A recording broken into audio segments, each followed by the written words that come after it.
Gisugda na sa Cebu Provincial Government ang duha ka adlaw nga serbisyo caravan nunot sa kasaulugan sa founding anniversary sa lalawigan sa Subo. Giuna ang isla sa Camotes, diin duha ka adlaw ang gigahin alang niini. Gilagsa sa mga tao sa isla ang medical mission nga naglakip sa surgical services. Gitambungan ni Governor Pamela Baricuatro ang naasoyng serbisyo caravan. Kini ang estilo sa kanhi suroy-suroy sa Subo. Diin karon gisuroy sa Kapitolyo ang nagkadaiyang dapit sa lalawigan. Apan dala niini ang serbisyong medikal ug ubang mga panginahanglan sa katawhan.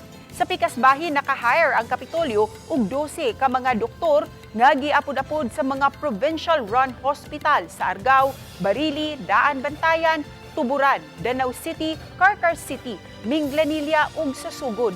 Ang naasoyng mga doktor kabahin sa 78 ka mga doktor nga gimando sa gobernadora nga makuha alang sa katumanan sa saad niini nga hatagan og unang pagtagad ang healthcare system sa probinsya.